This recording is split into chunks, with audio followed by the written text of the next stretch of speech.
Tim Balai Konservasi Sumber Daya Alam atau BKSDA Aceh melakukan olah tempat kejadian perkara terkait penemuan seekor bangkai anak gajah Sumatera di kawasan hutan Desa Lancong, Kecamatan Sungai Mas, Aceh Barat.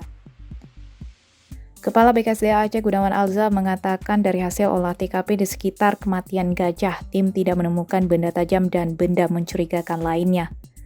Gunawan menyebutkan dari hasil pemeriksaan dokter kondisi bangkai gajah sudah mengalami pembusukan organ.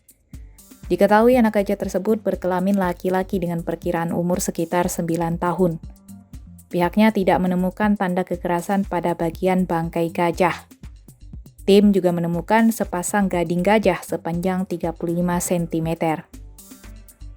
Gunawan menyebutkan dari hasil pembedahan tim dokter mengambil organ dalam gajah untuk diperiksa lebih lanjut ke laboratorium. Pihak tim dokter mengambil paru, usus, dan feses untuk diperiksa ke laboratorium guna mengetahui penyebab kematian gajah tersebut.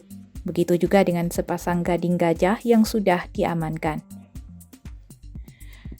Di kesempatan yang sama, Gunawan juga mengimbau kepada seluruh lapisan masyarakat untuk bersama menjaga kelestarian alam, terutama satwa liar gajah Sumatera.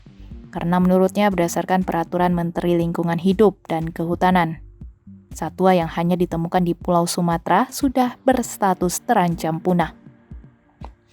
Sebelumnya diberitakan seekor anak gajah ditemukan mati di kawasan Sungai Gampong, Krung Lancong, Kecamatan Sungai Mas, Aceh Barat pada Selasa 19 Desember 2023 lalu.